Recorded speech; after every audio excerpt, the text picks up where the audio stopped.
So it's going to be pretty much like setting up stuff. So the prerequisites for this is basically you need to have like VS Code and Blender installed, which I guess Blender probably almost everyone's going to have. And VS Code. So for VS Code, you can go to browser and look for VS Code download, and then you will get like a link to some Microsoft VS Code page, and then you can get it from there. So you just install it regularly, as you will do in whatever other app in your system, Linux, Mac, or Windows. This whole process should work in at least all these different operating systems. I imagine it whenever you want to interrupt me for whatever, just go ahead. Right. Okay. Yeah. Yeah, I just wanted to say there's also a clean non Microsoft version available for download as well. It's called VS Codium, and you can follow along in that if you want a non Microsoft branded version. Okay, cool. Yeah, I didn't know that.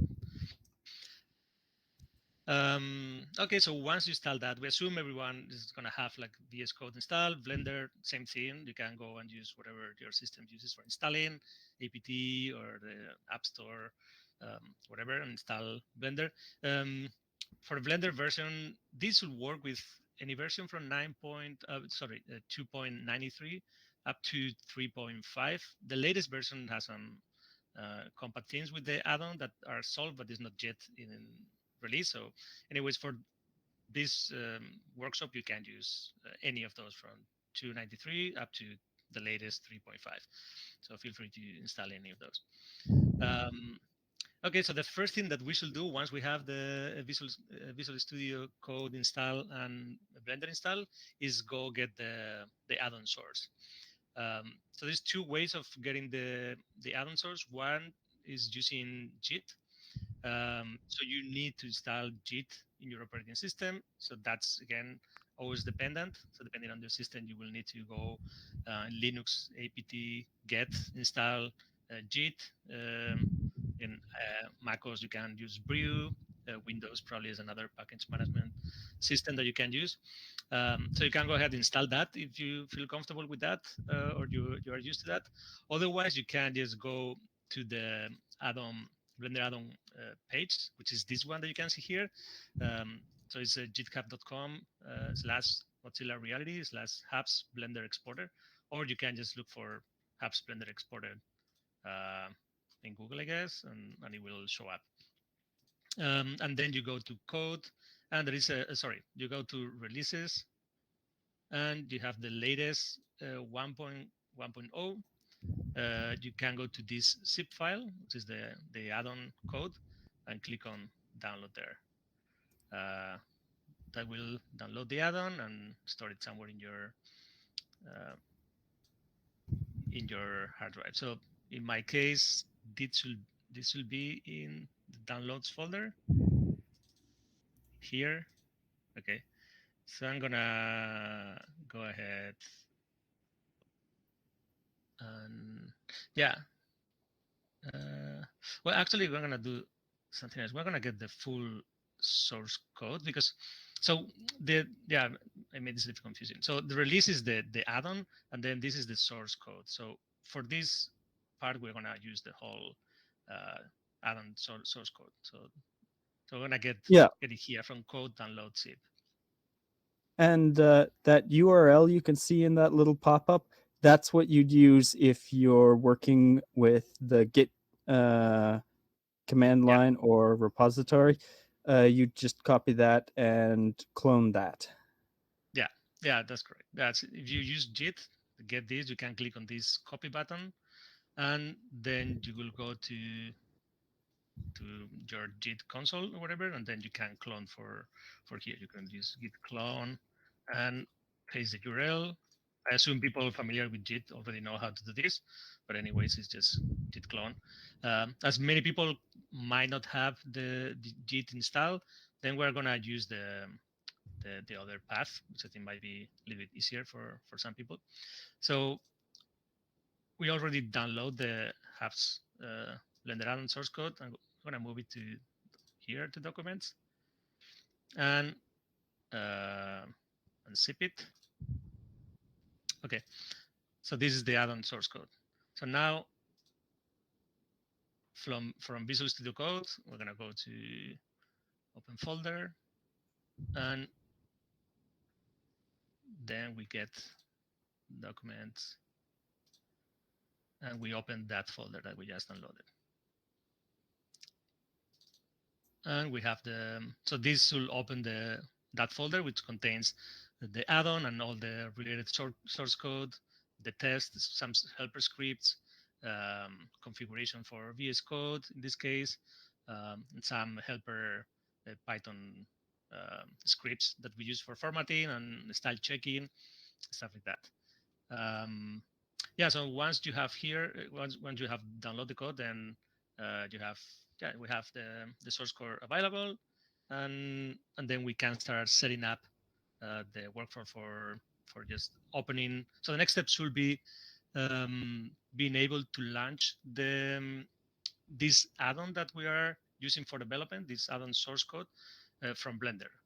Um, so for doing that, we're gonna open a terminal inside Visual Studio Code, and then what I'm gonna do is I'm gonna run Blender, but from the terminal. We usually, probably most of the people are used to just click on the Blender icon and just launch it. But for this, we're gonna use this other path, which is like launching it from terminal. In my case, the executable is in snap slash bin slash Blender. Um, and the reason why we are doing this instead of launching it from the icon, from the shortcut, is because this way we can see all the output from the Blender in the terminal.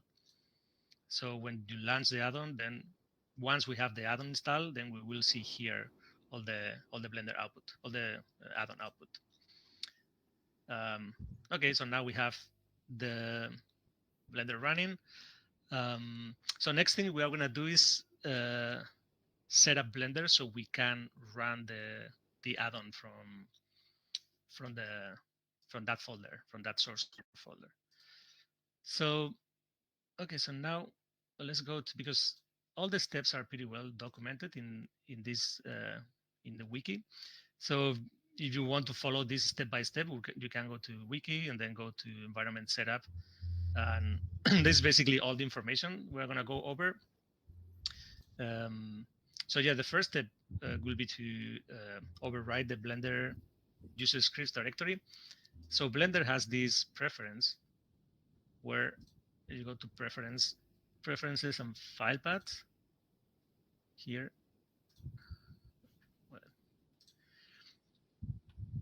Okay, so here you can see in Blender preferences file paths data, you can see these scripts setting. So the way this works is this script, this setting, that you can set any path that contains an add-ons folder, and Blender will load all the add-ons in that folder when it's launched. So in this case, we're going to go to our documents, and once we are in documents, we can create a folder that is called Blender.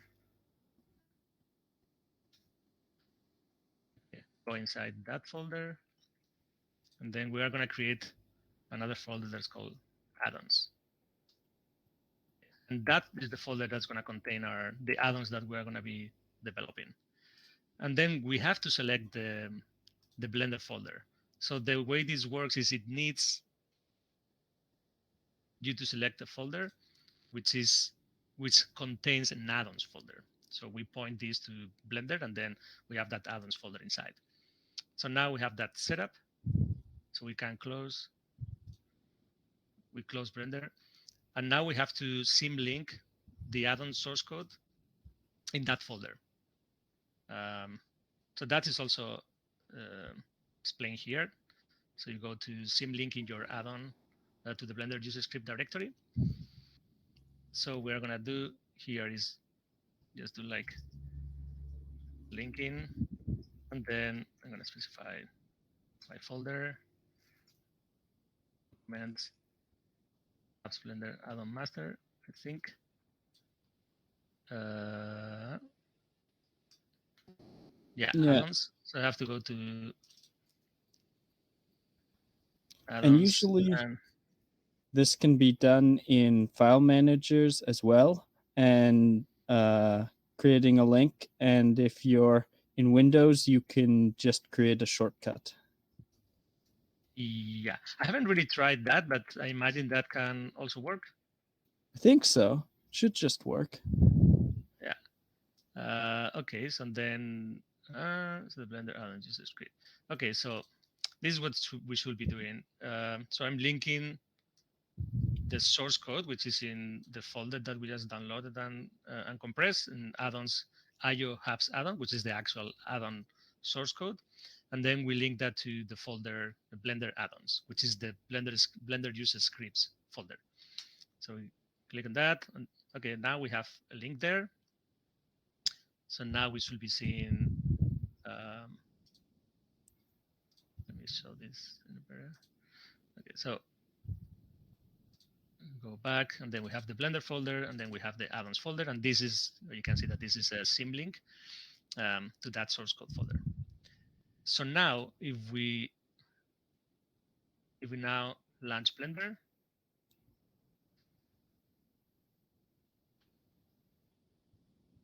then we should see the add-on, the hubs add-on available there in the add-ons preferences. I'll go ahead to edit preferences.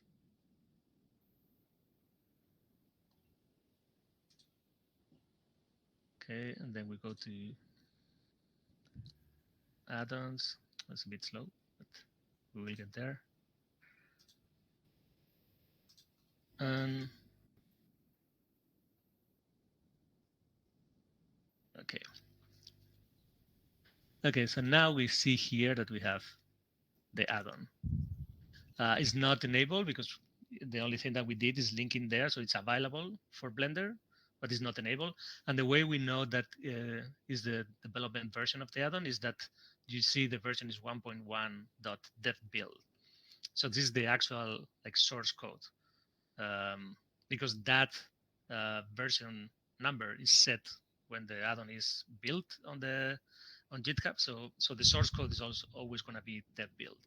So then you can see if you are using the right add-on or is maybe you have another add-on installed. So make sure that you are using the right version. In case people have like a release already installed, and you are going to need to uninstall that one and install and use the Blender scripts, like the Blender user scripts version of the add-on. So if you have a previous add-on installed, just go first here, remove that add-on, and then you will see that that version of the add-on will appear here, and you can enable it. So now we can just enable it there, and then just get, now the add-on is available. So now we are actually using the add-on from the code that we just downloaded. So we're using this add-on here in Blender, which is pretty nice because now you can change anything from here and you will see that reflected when the add-on is reloaded. So yeah, and the add-on should be fully functional. So now, oh, wait. So, oh yeah, I disabled it for some reason. Okay. Yeah, now it's enabled. I closed. And we can click on add components here, and we see that now everything is available. Okay, so that's so this process should be fairly similar in any other system. If you are using Windows, yeah, what I said, like you're going to install Blender and Visual Code in a different way.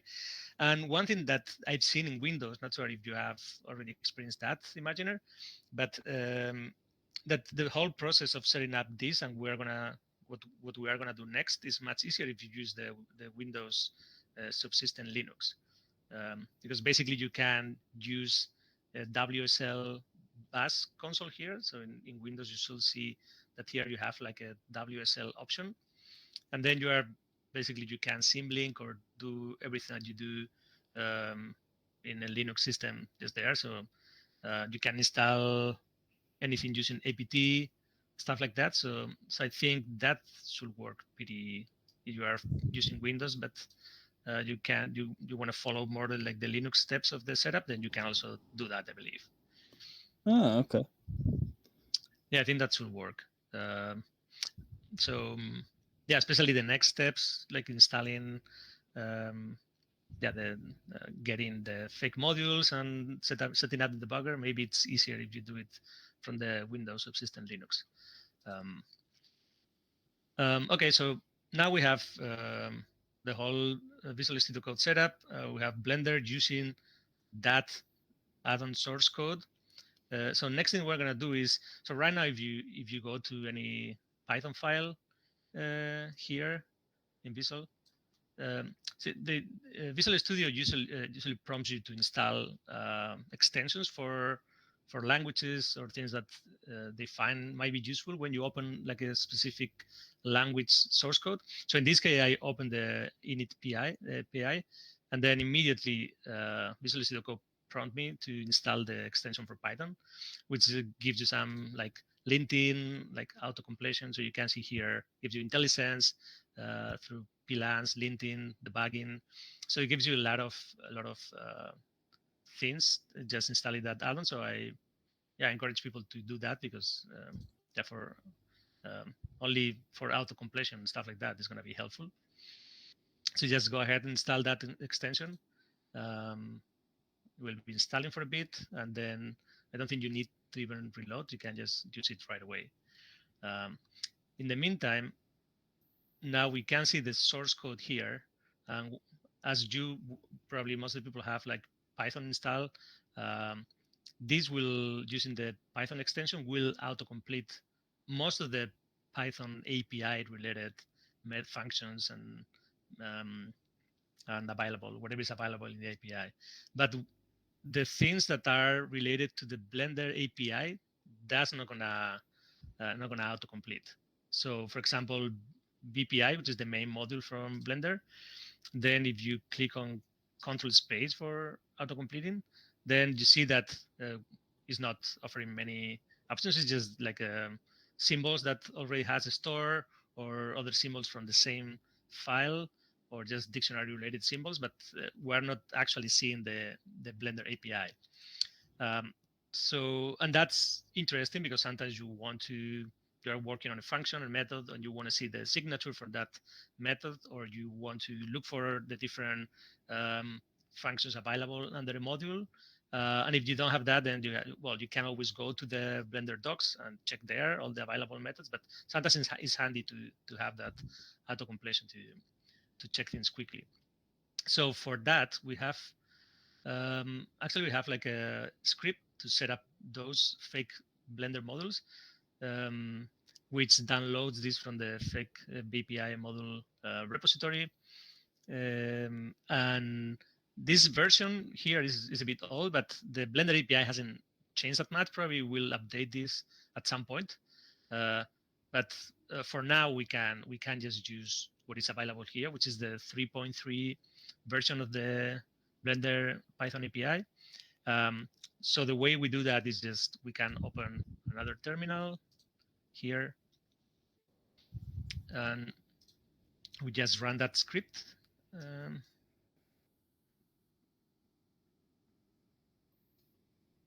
Yeah. and that, And yeah, go ahead. yeah, and if you're using a version of Windows that won't work on this, this is easily installable by Python's pip installer. So True. you can just search for the package, the fake BPY module on pypy.org, and find that and just install that for Yeah, the version of Blender you want. yeah, exactly.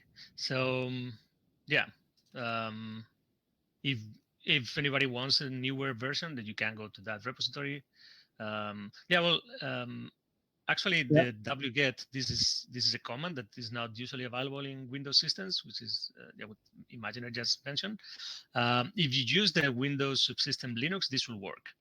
So you can just run this on the WSL um, terminal here, and then that will work exactly the same as in a Linux system or a Mac system. So you can do both things: just go to the website, download it, and zip it here, like this folder is here, which is what basically this script did. Just like got this zip file and zipped it here, so you can see that this is the folder from the zip file that we downloaded. Or you can just go to the website and zip it, and it's the effect is the same. Hmm. Okay, so now we can go back to that Python file. And now it should recognize some of those symbols. Um, Not sure if it has done yet. Let's see. No, it hasn't actually. Uh, Yeah, Maybe we have to restart. possibly. Let me open it again. Yeah, but this that's pretty helpful. I think at least I find it helpful having access to the whole Blender API. Um, Yeah. Although you'll probably want to keep a bookmark of the online Python API because it provides very nice searching, and there are also other introductory articles and gotchas and stuff that will be very helpful if you're developing Blender. yeah, actually we're gonna go there for a bit so people can see where it is.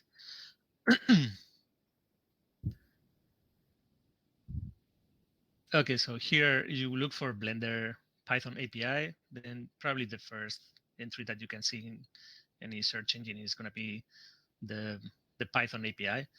Yeah, and as Imagine said, it's pretty good. They have like a lot of introduction documents and guides, and also like you can they have access to the whole API, all the modules.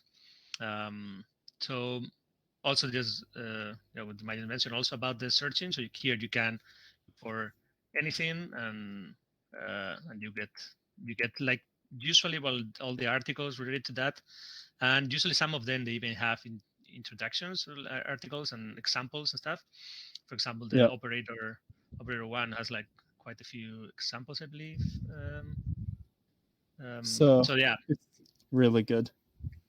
Yeah. yeah, that's a good. So yeah, it's probably something that most of the people, as we go over the add-on development later on the next sessions, um, we're gonna probably have a lot of these, like in one window with the Blender API docs open, another window with Visual Studio Code, so you can just check on things. And yeah, I think we should be already seeing completion here after reopening. Um, but yeah, I'm using a virtual machine for all this, so this can be a little bit slow. In a local system, should be much faster. Um, yeah, it's taking some time. Let's try again. Mm-hmm. Yeah. Well, Uh eventually, I think we will load. oh. Um I was reading about this when I was looking at it a couple days ago. Oh, there it is. Ah, there it is. Okay. Yeah.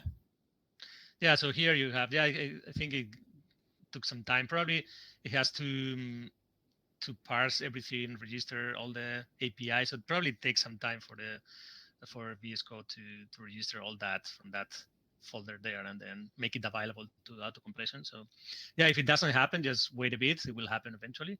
But here you can see that we can see all the different modules. So the APP, BPI, also system modules. So now if we autocomplete on APP, then we can see that. Uh, I guess this is especially slow because it's a virtual machine, but well, we should see all that's under that module. So here you have all the different methods available to in that module or sub modules or whatever you have there. So yeah, so that's something that I recommend as we go into the development sessions to have that installed. Um, So yeah, so once we have the fake Blender Python API set up, then the next thing that we want to do is to have the debugger set up, because that's going to be really useful when developing and trying to find issues, or we want to yeah, we have run into any issues and we want to know exactly what's the state of the program as we are developing, and having the debugger is really handy. And an alternative to that is just using like prints, which some people do. I think Imaginer actually uses that very often, if I'm correct. I Yeah, heard.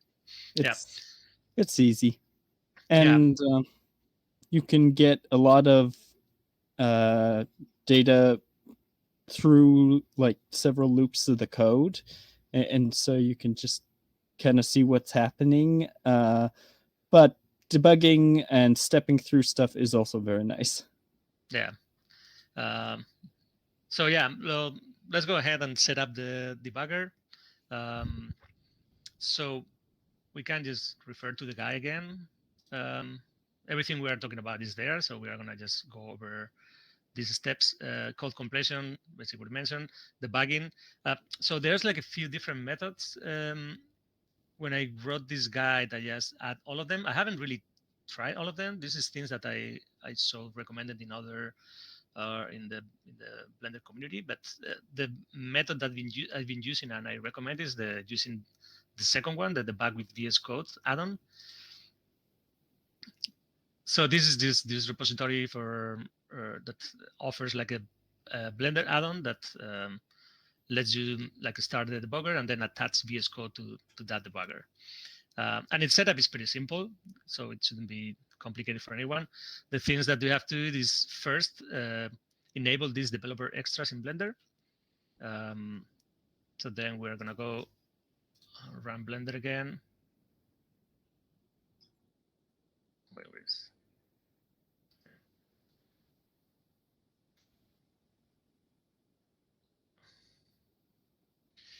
so we run Blender terminal. And the developer extras, I think when you enable that feature from Blender in preferences, um, it gives you some nice things. Like, for example, if you go here now, um, then you don't have information about what's the property that this is changing. Um, so when you enable that, one of the things that you get is all the UI automatically has information about which properties, what's methods, what's operators that's calling. So that's pretty useful. Mm-hmm. So if you go to enable that, we have to go to interface and click on here, developer extras, and enable that feature. Then we just close. And then now if you hover or on any of those properties, then you see that now you have much more. Well, if it actually refreshes. Not this one. Wait. Um, there Oh, you is a have to separate restart. setting for Python tooltips, Okay. so you may need to turn that on as well. Oh, maybe Uh, it's an experimental. Yeah. So no, yeah. So no, it's when you just enable, it's back in interface. Just okay. the fourth checkbox down from Oh, uh, okay. Here. Yeah. there. Yeah. Oh, yeah. Yeah. That's what I was referring to. Yeah. The Python tool. So yeah. So developer extras is actually enables this experimental uh, setting, and I guess I understood. Well, that add-on requires that. I don't remember where probably in the add-on information says, but yeah, this is a different thing. The Python tooltips, and that's what I was saying about hovering in any property, and then you will get. Yeah, here we are. So now you can see that here we have information about the Python. Oh wait.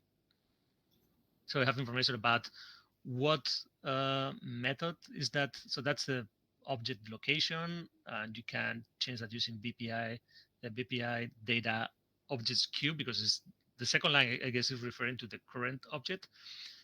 So that instance of the object, so it's BPI object cube, which is this object that we have selected now, location and the index 0 because it's the x coordinate of the location. So here you have a lot of interesting information while we are developing. So that's also pretty useful to setting to enable the Python tooltip. Um, Hmm. I use it okay. even just for regular Blender use because sometimes the properties aren't documented and it can give you a hint of what it's Hmm. about. Yeah. I guess if you know a little bit about the API, you can get an idea what that thing is actually modifying. So you get a sense of what Mhm. actually is doing. So yeah, as you get familiar with the API, I guess that's also pretty useful. Okay, so now we have enabled that setting, which is one of the requirements. Um, then second thing is we have to download the add-on. It says that we have to get it from here, so we download the zip. Um, okay, now we got it. So next step is installing that one. So we followed like the same steps as before. We go to preferences like a regular any other add-on that we install. Um, Actually, we could do two things with this. We could copy it to that folder that we just created, the Blender add-ons folder, or we can install it regularly. But as we are not really going to modify that source code, we don't really care that much about that. So we're going to just install it as a regular zip add-on. So Yeah. go to here. We have the Blender debugger for VS Code master branch. So we install that add-on. Okay, so now here we have the add-on, we enable it.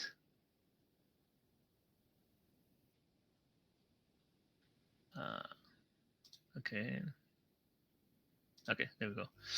And yeah, so the next thing that we need to do is to install a module for Blender debugging, which is called for Python debugging, which is called debug PI. Um, and the way we do that is using pip install. The command is just here in the website, so you just need to copy that. Um, Go here, go to Jabaz shell, and then install.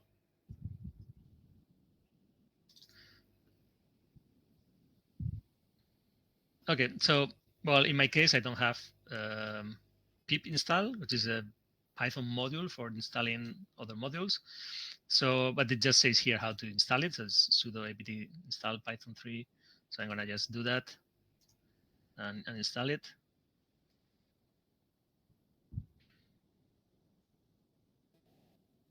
In different systems, probably it's pretty similar. So it's maybe not apt install, but in Mac, I think you have to do it with there's some other module that helps. I don't remember, but if you go to pip, you look for install pip, then you will find what's the how you can do it. And for Windows, if you use the WSL, I think you can just do it the same as we are doing here. Once again, yeah.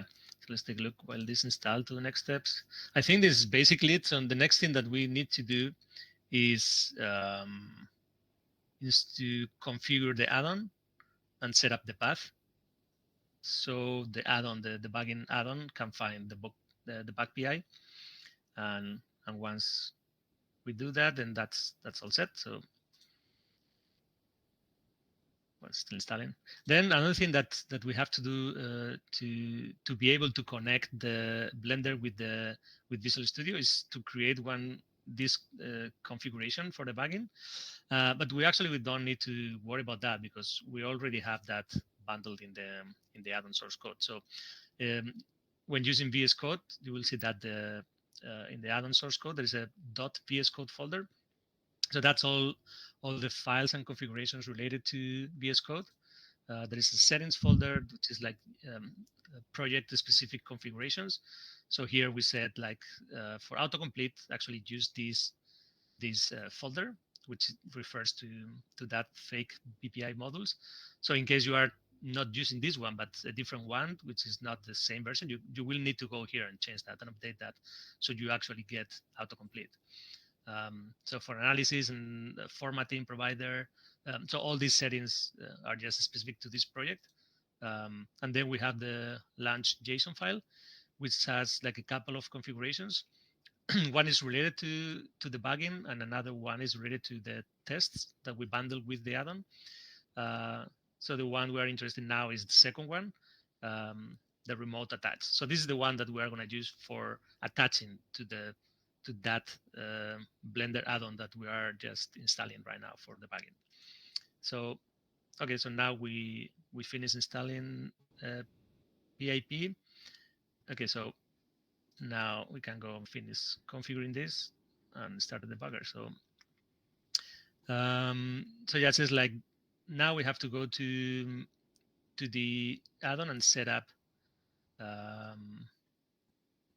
is it? Okay, this is connecting it. Oh yeah, now we have to go here.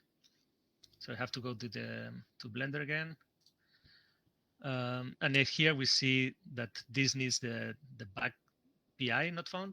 So now we have to just like link this to wherever that module that we just. So now we do like pip install back PI, which is the model that we were trying to install since the start.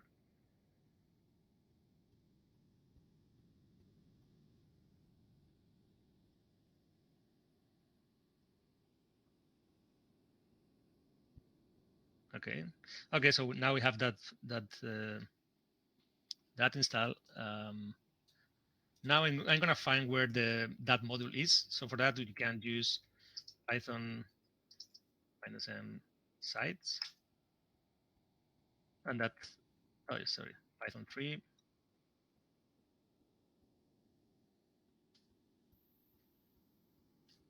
Oh, wait.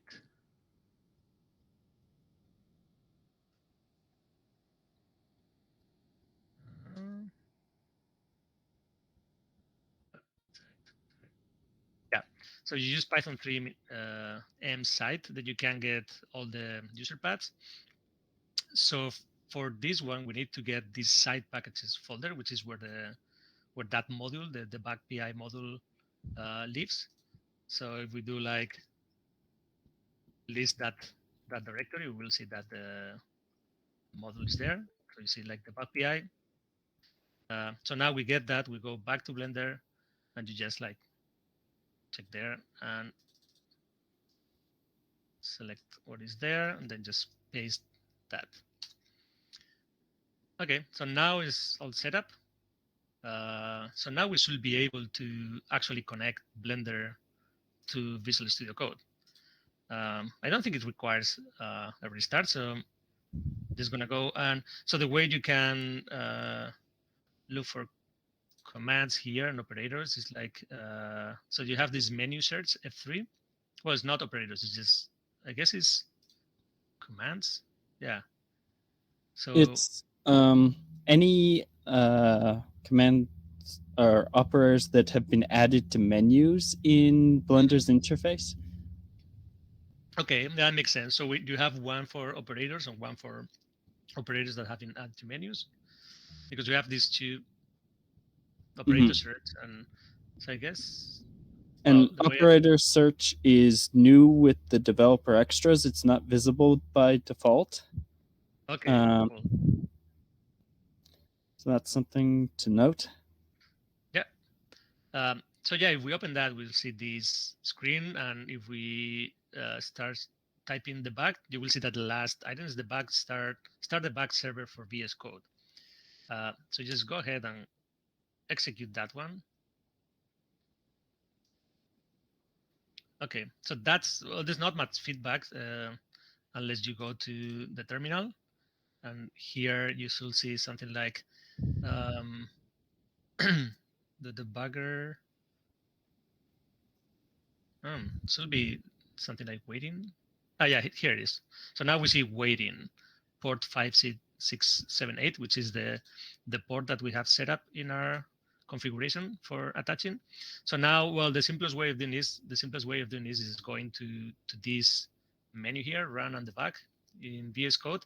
And then here you will see that the two configurations from that launch JSON file show up, the launch test and the Python remote attach. So we can click on Python remote attach and just start, like click on play, the green button on the left side. So this, so when the bottom bar is orange, then that's because it's attached. So now it's actually attached, and now we can start debugging code. So we can just test it quickly.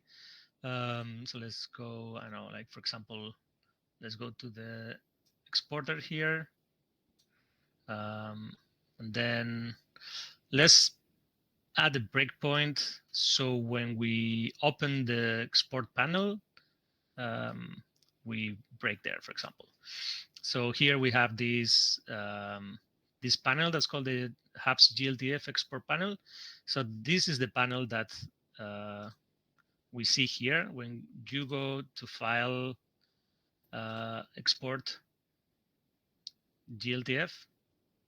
This window opens, and this panel here. Oh wait. Oh, is the add-on not enabled? Mm, Let me see. it was before. Yeah. Okay, so let's remove this. Perhaps.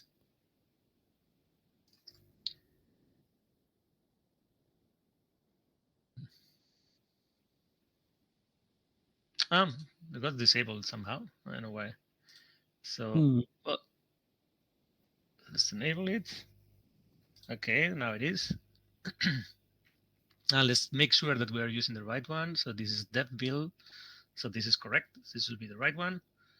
Uh, yeah. So well, now actually we should see now the registering methods here from the add-on, the debug output. So now you can see when you enable that, you can see that all this output here is things that we are actually printing to the standard output when we register components. So whenever a component is registered, and you can see that we do register component and the name, the ID of the component to make sure that that is being registered, and we can check that. So that's something that you can see in Blender, but you can see when you launch it from the terminal. There is no information here about that whatsoever, but you can see it there. So that's why it's useful to run it from the terminal. Um, okay, so going back to the debugging, yeah, now we have the debugger set up. The add-on is set up. We can just check that and see that here we have the hubs panel. We can click on add component and add like a waypoint component. This will add the gizmo. Okay, so now we can go ahead and use that breakpoint that we added because we did it right. I don't remember now. No, actually we didn't. So yeah, this is the thing. We're gonna add the breakpoint there. So you click on this sidebar, you will see those red dots. So you can add the breakpoint whatever you are interested in. Uh, and then now when exporting, so we go to export GLTF. Then we can see here the export window, and down here we have exported extensions. So this is actually rendering that hubs export panel. So if we expand this one, we see the hubs components panel, and if we expand that panel, then we see how it just instantly that the VS Code window just pops up, and you can see that this like yellowish row is like marking the line with the debug where the debugger stop. And now you have in this left side of the debugger of the window the variables, the call stack, the breakpoints that you have set up. And in the variables, you can start inspecting stuff. So you have like the local variables for local scope, global variables, and you can expand that and see what the value for those variables are. Oh, disconnected. Oh, cool. I don't know. Something the bugger didn't like something.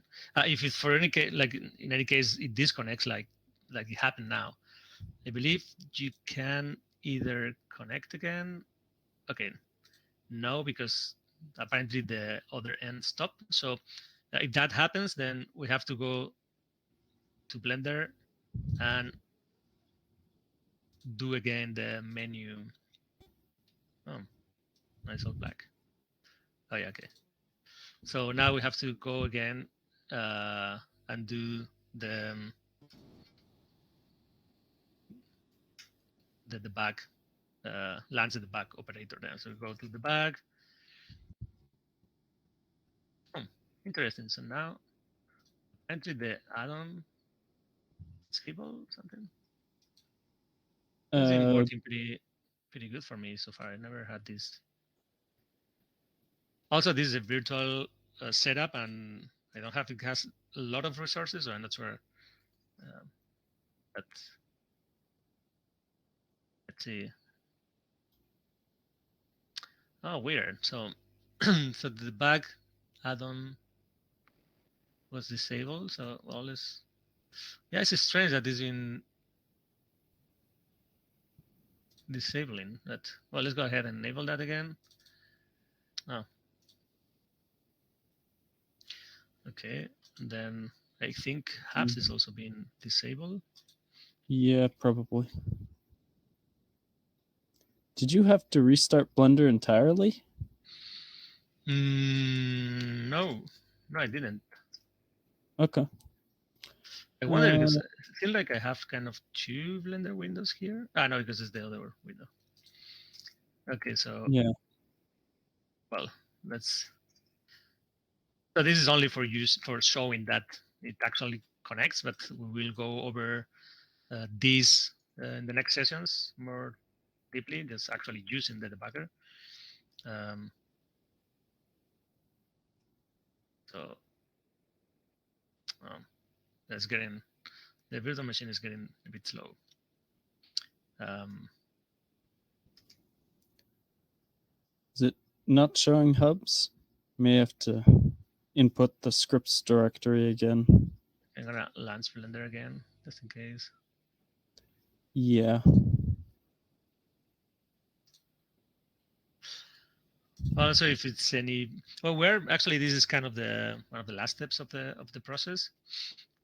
So if there are any questions, we can go ahead and answer Well, those. were we going Uh, to go over GitLens, the VS Code add-on? which one? Git GitLens? lens. Oh yeah, we can. Yeah. Well, I was thinking that for those interested in the Git path for getting the source code, yeah, we can mention that quickly. We still have some time. Um, I'm gonna see if I can enable the Blender add-on and do one more try for the plugin. Yep. Okay, edit. For next sessions, I'm going to use the host machine, so this will be faster. This is just I want to go over this process with a fresh install to not have any uh, state already.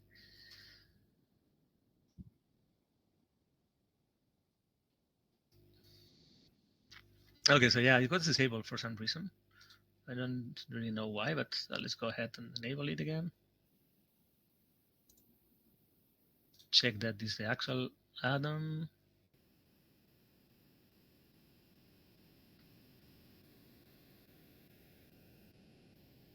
Okay, yeah, it's correct. Okay, so that's fine. So now I think we can try again to connect the debugger. So let's go edit. Oh yeah, a lot of settings got disabled. Yeah, actually the yeah the yeah, I think some Yeah. things got disabled for some reason. It's like None we of went the. to factory reset, factory settings, or something like that. Yeah. Okay, well I'm gonna enable again developer extras because the debugger needs that, and then file paths I assume is not changed, so that's good.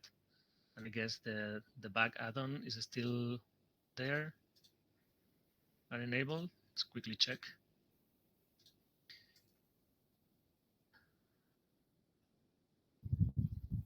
Okay, let's see.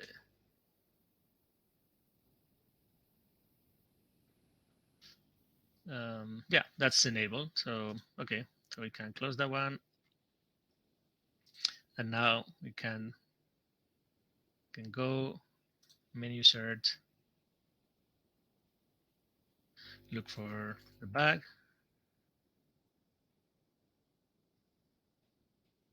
Okay, we start the debug server.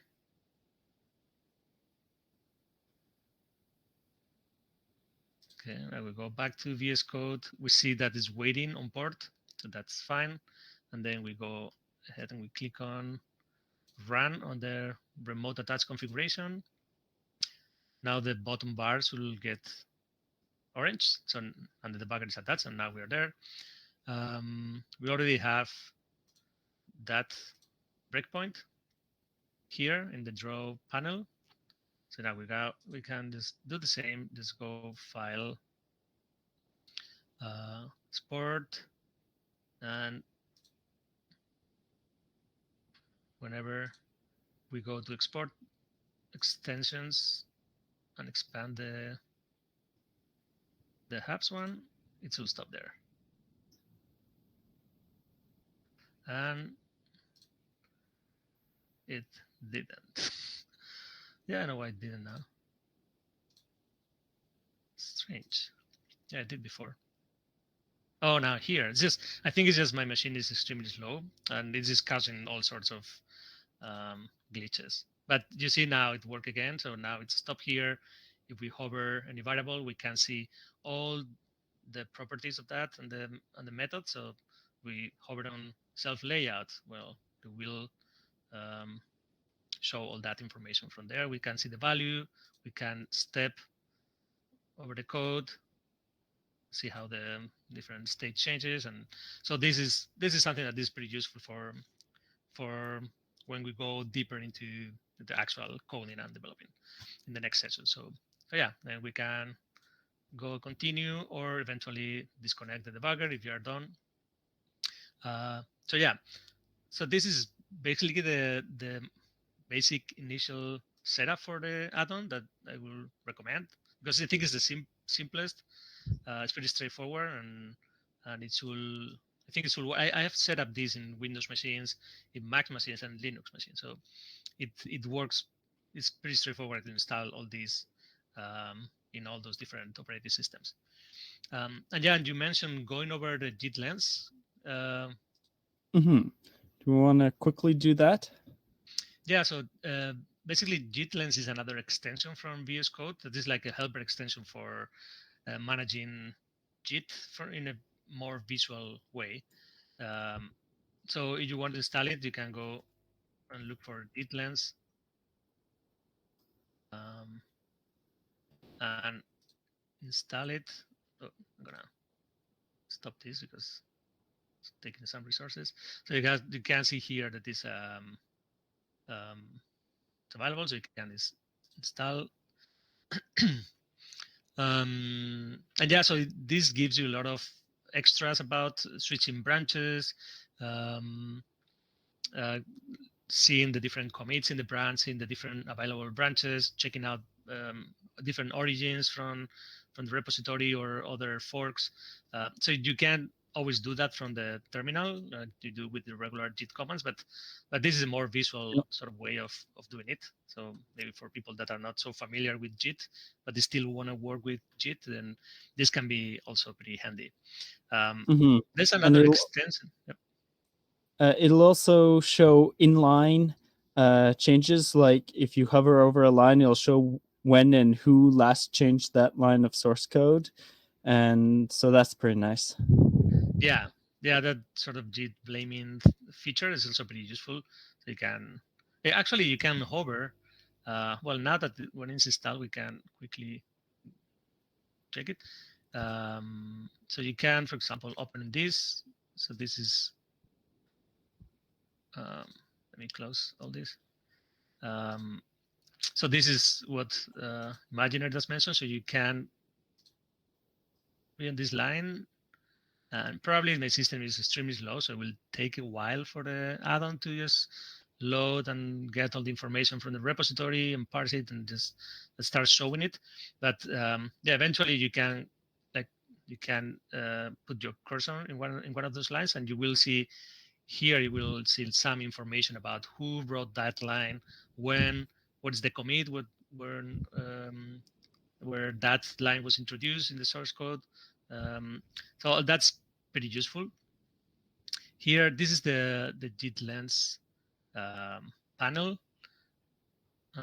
So here you can see, well, you have like Git lens homes, which is like a sort of an introduction to the add-on, and then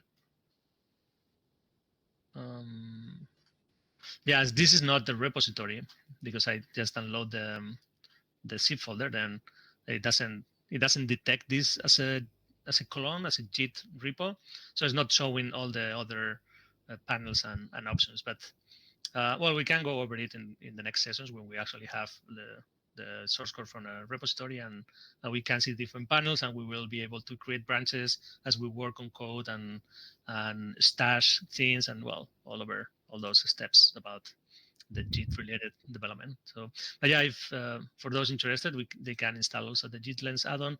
There is also like a Git. So this one I also recommend, the GitHub pull request and issues. Is pretty it's pretty handy for. I use it a lot for actual peer reviewing, because it lets you answer comments from inside hubs.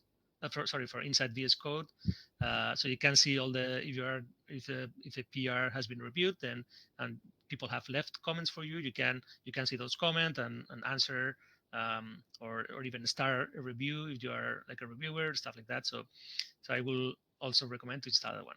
Uh, I'm not sure if you have any other add-ons that you use, Imaginer.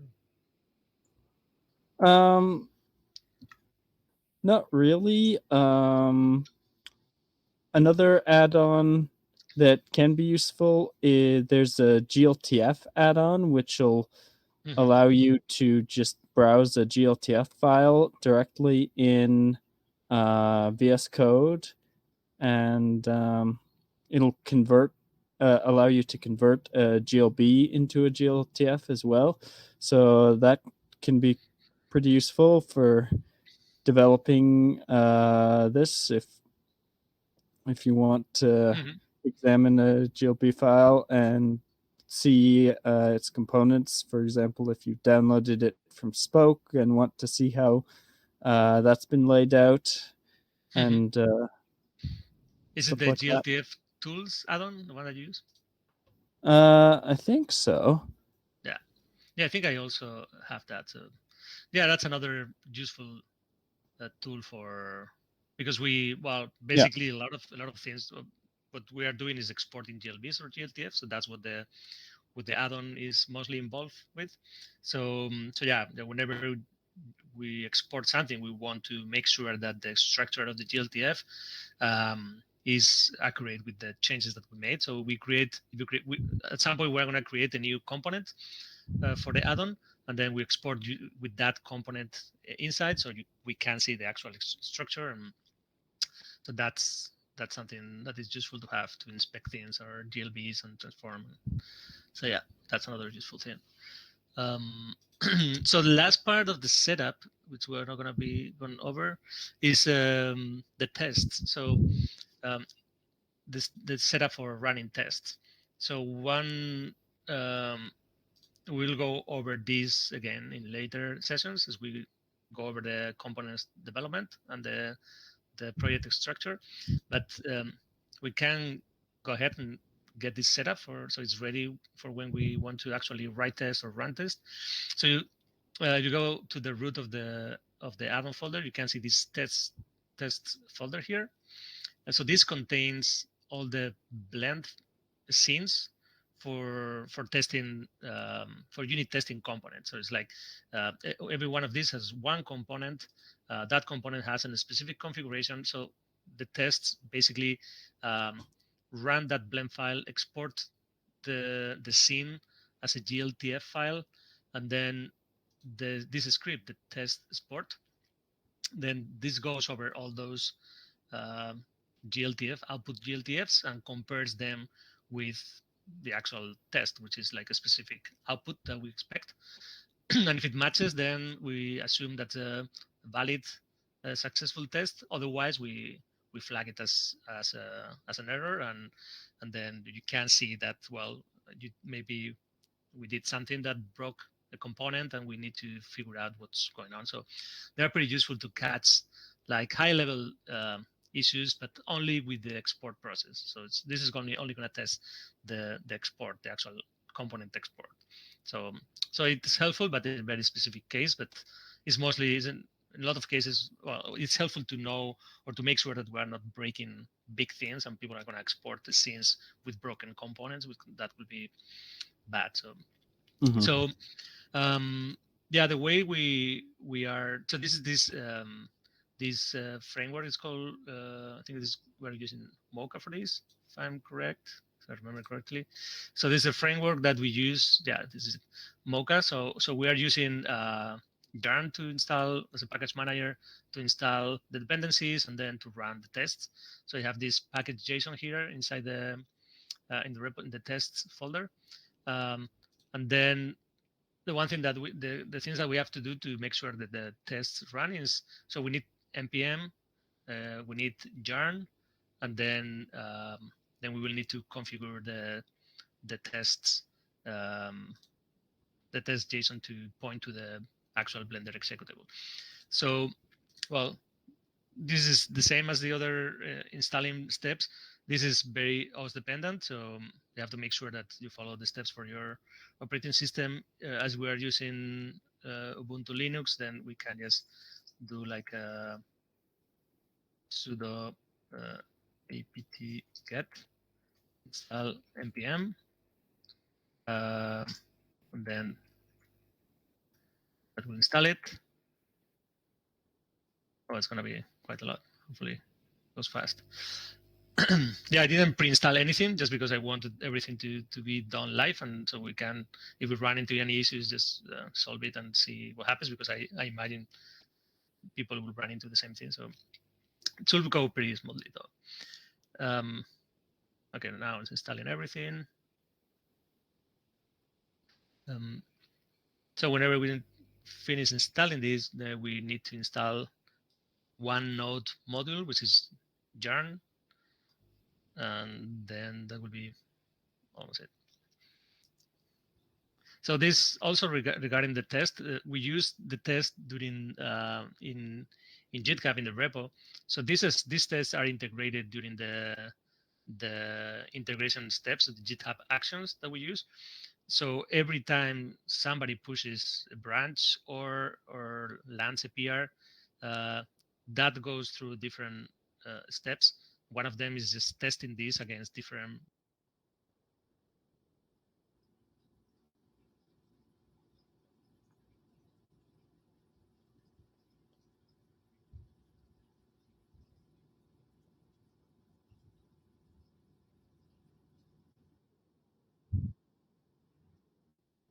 I think we just lost Okay. Manuel. So yeah, I could still share his screen. He's just installing. But he may have to rejoin the hubs room. Yeah. Um.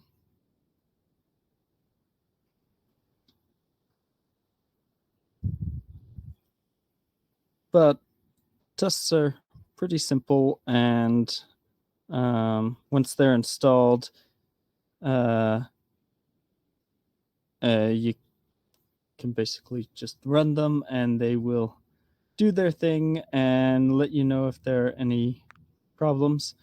I think, as Manuel was saying, we do run them on every pull request, so that will give us a heads up if there's anything wrong. I think it runs them on all platforms. So if there's any like OS specific differences, it'll catch them there. And so that's good, because there can occasionally end up being weird bugs that are platform dependent. Great. So yeah, once Sorry, I think my internet connection broke momentarily. I'm not sure when you lost me. I'm gonna quickly share my screen again. Well, I Yeah. mean, we didn't lose much because I was still installing, so it just finished. So kind of like right on time. So yeah, so once we have npm installed, so we do like npm g install yarn, and this installs the yarn module globally. No, I have to do. I guess I have to do the sudo.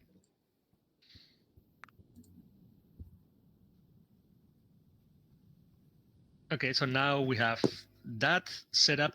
Then the next step that we need to do to run the test is go to the test underscore export JS file. And then you can see that there we have like a Blender versions function, which returns the path for the Blender executable depending on the system. So we have like Linux and Darwin. If you have like a Windows system, you need probably to add that there. We don't have it because so far we haven't felt the need of testing that in Windows systems, but maybe we should add it. So yeah, so in Linux, the Blender executable has like a link, which is just Blender in the path. So we can just leave it like that there.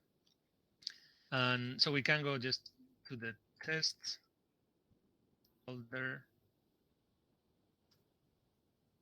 Okay, and then we need to do yarn install all the dependencies which are specified in the package JSON. That's to install all those. And then the test, the particularity about tests is as they run Blender and they export the blend files, but in a headless mode. So the Blender won't be run like with the viewport and the way we are used to see it.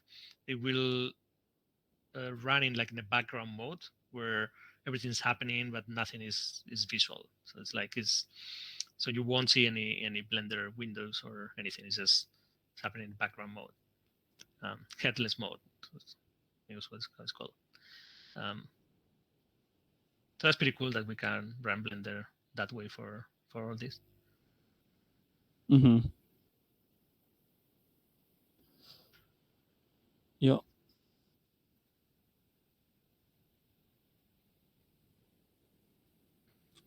Okay.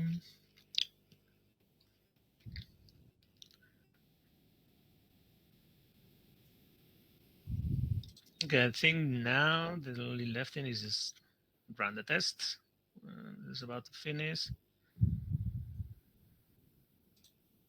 I think with this we have covered most of the setup, I think.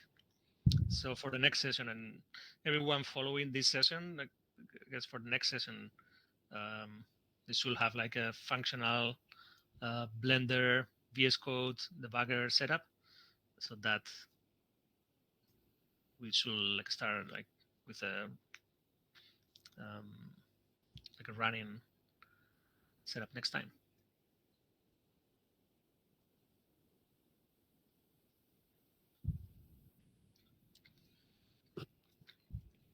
Yeah, next time things should go smoother because I will use the host machine, so it's a bit.